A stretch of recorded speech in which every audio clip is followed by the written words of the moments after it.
This video will be about the strategy of geoeconomics, which covers how states use or should use their economic power in pursuit of geopolitical goals.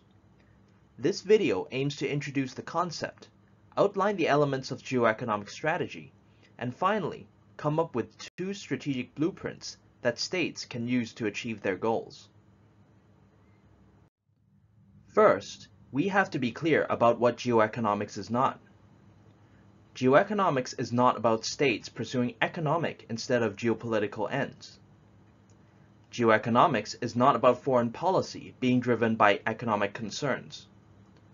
And geoeconomics is not about states using their economy to fuel a military machine.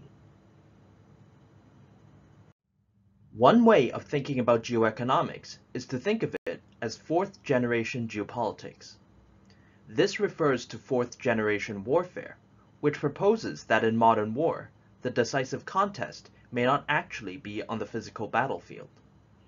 Instead, targeting the meta-dimensions of modern warfare, communications, logistics, legal, and especially political, may well prevent the enemy from even coming to the battle in the first place.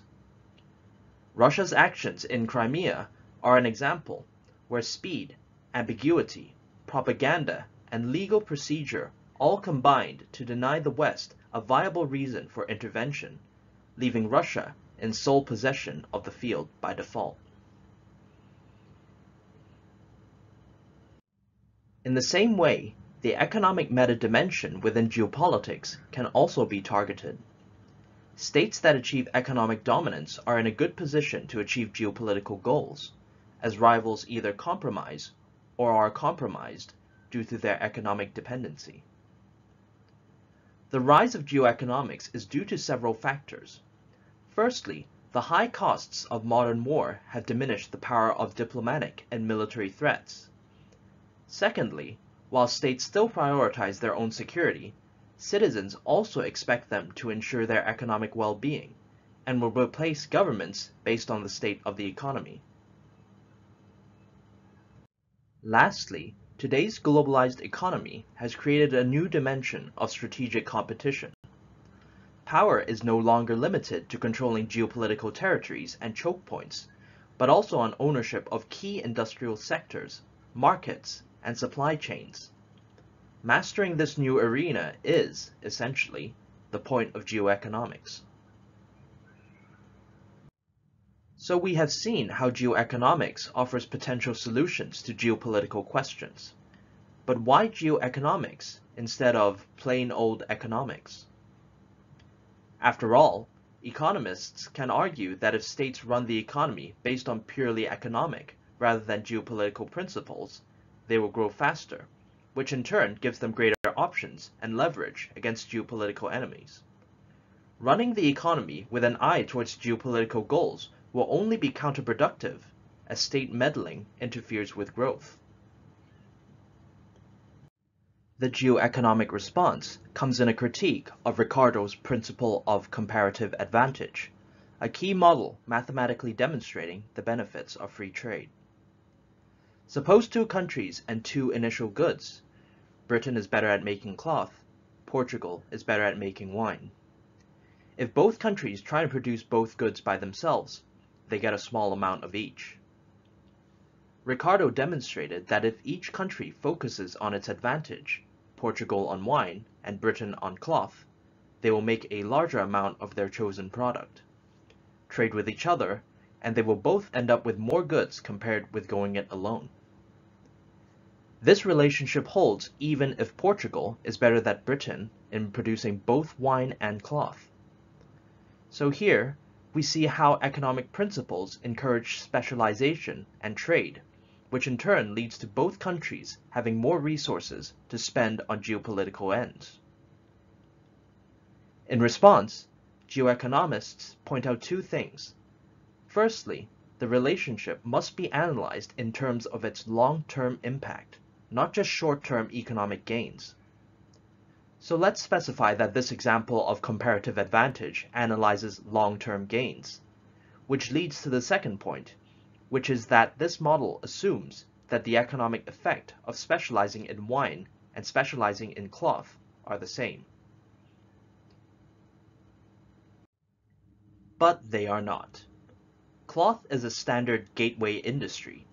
It encourages urbanization, social development, industrial growth, and mechanization. It also stimulates derivative industries like dyes, design, and machine tools. These characteristics exist to a much lesser degree, if at all, when it comes to the wine industry. So in our model, cloth-focused Britain is set for industrial takeoff. It will stimulate the rapid and massive growth of simple manufacturing firms, educating entrepreneurs on the intricacies of mechanization and industrial management. These firms will drive the development of an internal market, earning profits that can be used to invest in increasingly complex and innovative production, which in turn stimulates entrepreneurs and internal markets even more in a positive feedback loop. In such a way, Britain easily can become richer and more developed than a Portugal that has dumped its cloth industry. Well, okay, the economist says, but Portugal still remains better off in this scenario. By specializing and trading, it will still get more than it would producing everything by itself.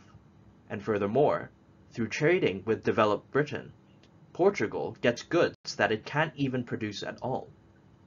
The result is still more resources to potentially spend on geopolitics. But this argument ignores the geoeconomic and geopolitical consequences of lopsided economic development.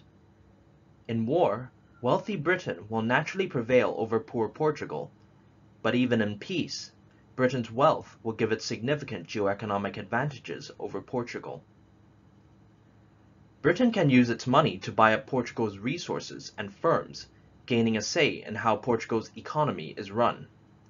This British economic dominance means that Portugal actually needs Britain's cooperation to fund its strategy.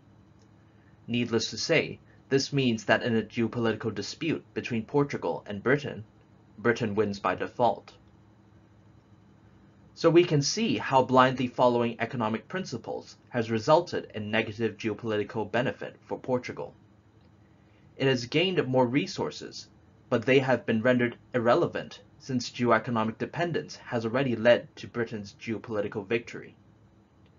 Under a geoeconomic strategy, Portugal would have insisted on keeping its own cloth industry, sacrificing short-term economic benefit for long-term geoeconomic and geopolitical benefit. To update Clemenceau's quote, "The economy has become too important to be left to economists." As repeatedly stressed, the point of geoeconomics is to support broader geopolitical strategy. In practice, this support comes in the form of hard or soft economic power. Hard economic power coerces and deters by threatening economic destruction, embargoes, withdrawal of investment, currency and stock manipulation, and so on. Soft power is about shaping rivals' behavior and goals through enticements, structures, and links. For example, the US will only allow states to use the IMF or US dollar if they conform to certain behavioral standards, while states conform to Chinese geopolitical desires in order to obtain loans. Hard and soft economic power are of course not mutually exclusive, and in most cases are two sides of the same coin. What is relevant for our purposes is that both methods require a strong and influential economy. Clearly, embargoes and enticements do not work if the economy is too small or too irrelevant to have a meaningful effect on a rival. Geoeconomic strategy therefore aims for two things in general. Firstly, the creation of a large economy, and secondly, the creation of a relevant economy, either in the sense of controlling critical industrial links or being in the relevant markets. How this is done will be the subject of the remaining part of this video. The core element in military strategy is force or firepower. Everything is about creating, deploying, and supporting units so that the right arrangement of firepower is in place to achieve the strategic goal. In a similar vein, the core element in geoeconomic strategy is capital. Everything is about creating, deploying, and supporting firms so that the right arrangement of capital is in place to achieve the strategic goal.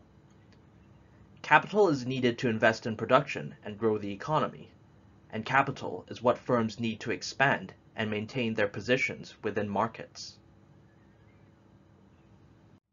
Capital is generated by firms in industrial sectors. As implied in the analysis of comparative advantage, not all industrial sectors are created equal, and firms in capital-rich sectors, mostly services, will generate outsized profit and capital compared with others. These rich economic territories are of course needed to fund geoeconomic strategy, but the nature of geoeconomics means that it is more interested in industries that also have geopolitical impact. These strategic industries, perhaps less cash-rich, but certainly more influential, include 1. Scarce yet critical industrial resources like oil, machine tools, or microchips. 2. Services that underwrite the modern economy, like communications and finance. 3. High-tech, high-innovation industries that create and monopolize entirely new markets. Additionally, apart from industrial sectors, states also need to consider the value chain dimension of geoeconomics. When we look at the value chain smile curve, we find that the bottom of the smile, consisting of simple, labor-intensive work like assembly, is powerless and capital poor. By contrast, the capital or knowledge-intensive tips, R&D, design, management, marketing, are not only capital-rich, they are also inherently powerful positions that impose their aims and values on subordinates and customers. Needless to say, geoeconomic strategy aims to occupy these positions. Last is the concept of markets, which generally still correspond to political borders. There are capital-rich markets, of course, but generally strategic targets here tend to be selected for purely geopolitical reasons, either because they bring great political benefits or because they can neutralize the opposition of a broader political bloc. Now that we know what the elements of geoeconomic strategy are, we can think about how states can manipulate them to achieve strategic goals. States can use the means at their disposal either in an offensive fashion, deploying capital to seize control of strategic economic territory, or in a defensive fashion, preventing others from doing the same. Here, we group these means into three categories: regulatory, financial, and directional, representing increasing state intervention in the economy. Regulatory means set out the rules of the game within an economy, consisting of laws, standards, and bureaucratic procedure. Barring additional intervention, firms playing within the rules are free to deploy and direct capital in the most efficient way possible. States can of course still tweak the rules to loosely guide firms towards offensive geoeconomic goals, such as by raising minimum standards to stimulate the innovation needed to capture sectors or rise up the value chain. More commonly, however, regulatory means are used defensively to prevent firms from sacrificing geoeconomic imperatives in search of maximum profit. Minimum standards keep out firms who try to undercut innovative firms based on cost, while committees on foreign investment review acquisitions to ensure that economic secrets are not sold out to geoeconomic rivals. Financial means redistribute or inject capital into certain national champions, usually in situations where the free market is unable or unprepared to. They are used offensively to fund unprofitable investments that serve geopolitical purposes, and defensively to allow firms to maintain sectoral or market positions in response to a rival's offensive. There are two types of financial means. The first one is direct capital injection, where the state directly funds a national champion through subsidies, loans, and tech transfers. The other is the protected market, where the state erects tariffs to keep external competition out and allows the formation of cartels to do the same against internal competition. The result is that the monopolistic national champion can jack up prices, thus redistributing capital from the public to the champion without too much overt intervention. Directional means straight-up direct national champions to compete for strategic sectors, positions, and markets, regardless of short-term profit. The less common defensive variant orders firms to hold on to legacy businesses for geopolitical benefit. The state can also direct firms to abandon investments and deals for purely geopolitical reasons, as China is infamous for doing.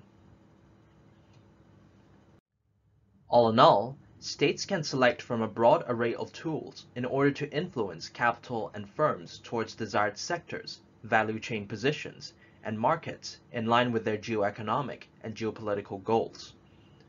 Free market economies may be more associated with regulatory means, and command economies with directional ones, but in reality, most economies utilize all three means to some degree. The US, for example, finances Boeing's exports through the Export-Import Bank, while European states financed and directed Airbus to seize the strategic high-tech sector of airplane production. That said, the geoeconomic strategies of liberal and less liberal economies are distinctly different, and this will be examined in the rest of this video. We can think of geoeconomic strategy as divided into three separate phases. Firstly, the capital phase, where firms receive capital to compete in the global market. Secondly, the directional phase, where firms decide which sectors or markets to aim for. And thirdly, the maintenance phase, where firms attempt to maintain their hard-won position in the market or sector. A liberal geoeconomic strategy is a short-term defensive, long-term offensive strategy. In it, the capital and directional phases are overseen by market forces. Through the profit mechanism, markets will naturally direct capital towards the most capital-rich sectors and markets, and distribute capital according to firm quality, with the most capable getting the most capital. Firms are therefore incentivized to be constantly targeting capital-rich sectors, the capital-rich value chain positions within those sectors, and capital-rich markets. Over the long term, this creates a hyper-competitive economy that will naturally dominate the higher echelons of economic sectors and markets, generating significant geoeconomic and geopolitical benefits for the state. The state's support during these phases should mainly consist of getting out of the way, with intervention limited to smoothing out market failures, providing public goods and infrastructure, and spearheading research in areas where the market has not yet caught up to. Note that the liberal geoeconomic strategy is not the state abdicating all control to the market, and it is in the maintenance phase that the state's role becomes paramount.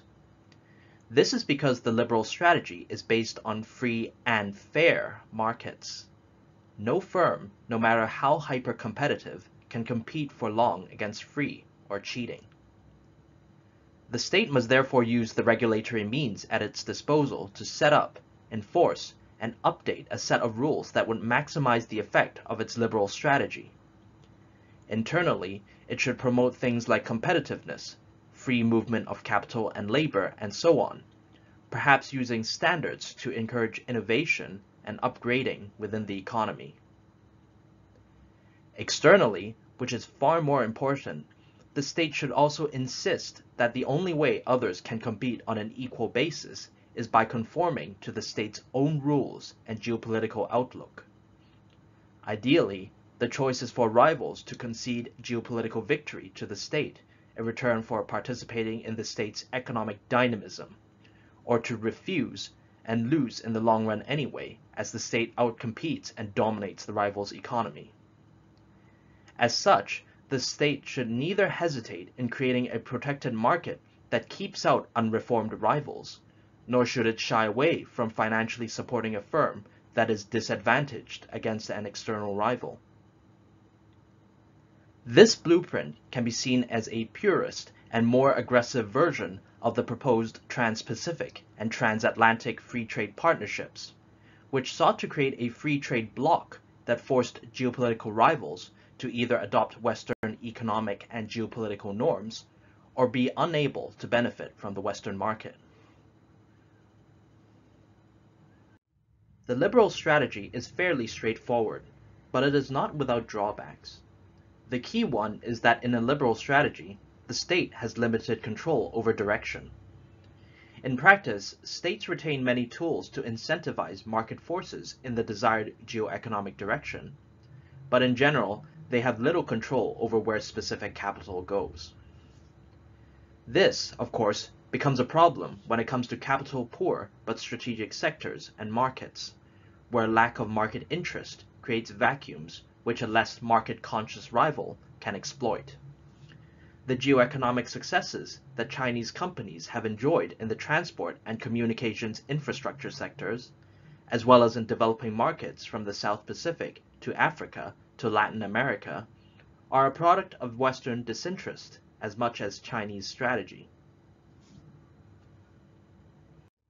Related to this is the broader issue that liberal geoeconomics tends to devolve into pure economics, where the state, driven by dogma and entrenched interests, gets out of the market regardless of its impact on geoeconomic goals. A liberal strategy requires constant management to prevent market forces from overpowering geoeconomic logic. Current worries may include excessive financialization, where firms cut production or underinvest for the sake of stock prices, and perhaps Western underinvestment in the public goods, especially education and infrastructure, that are necessary to a competitive and high value chain economy. In short, a liberal strategy is not an excuse for governments to forget about the economy. Free markets are a means, not the end, and they should be curbed whenever they start interfering with geoeconomic or geopolitical goals. The trick is to find that sweet spot where economically dominant firms take the offensive thanks to helpful market forces and are defended from unhelpful ones through government intervention. Contrasted with the liberal strategy is the developmentalist strategy, so called because of its origins in German and East Asian developmental economics. Here, the state directs capital towards favored national champions, directs them towards certain targets, and supports them so that they can maintain their positions in the long run. In short, it is a short-term offensive, long-term defensive strategy. The developmentalist strategy is especially relevant where the free market is unwilling or unable to achieve geoeconomic goals. We have seen how markets can ignore geopolitically significant but capital-poor territory. In poor, underdeveloped countries, markets may not even be able to concentrate enough capital to achieve meaningful economic growth. State intervention is therefore the alternative. Financial means are liberally used to infuse select champions with capital. Externally and internally protected markets allow champions to extract as much capital as possible from the public. Direct state support will be financed by taxation or by a negative real interest rate regime that converts the public's savings into usable capital. In both cases, the state suppresses domestic consumption and transfers the money saved into investment. In return for the support, champions must follow the state's directions and target specific industries. Competent bureaucracies will tailor targets to ensure that the limited capital is focused on capital-rich or geoeconomically significant sectors within the technological capabilities of the champions. And since champions cannot rely on the suppressed domestic market to buy their goods, they have to export overseas for their profits, which in the East Asian case meant exporting to the US. Given the many cost advantages they are working under, champions should easily undercut the firms in their chosen market and quickly become a relevant force in their sector. The profits they earn will either be used to invest in themselves and advance up the value chain, or be repaid to the state, who will use the money to fuel another national champion.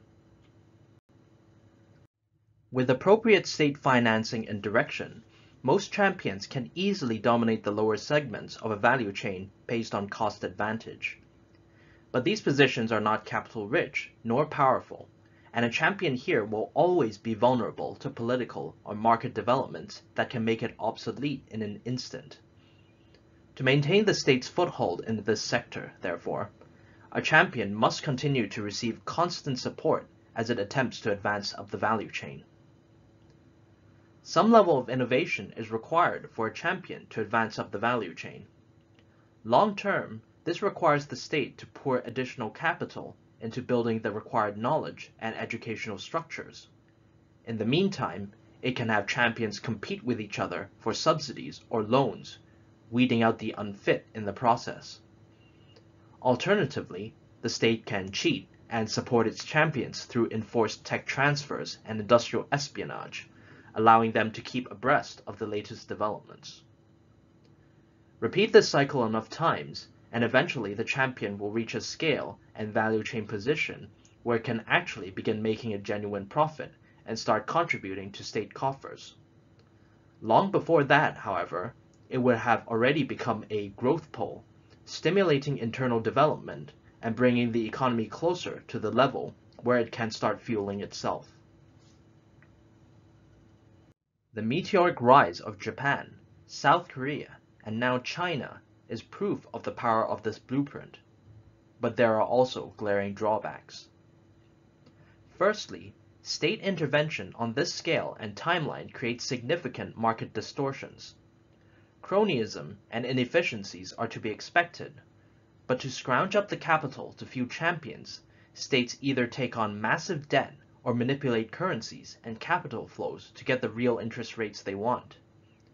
And few states have been able to forever defy the laws of economic gravity, from the Japanese asset bubble of the late 80s to the Asian financial crisis of 1997 to China's current debt overhang.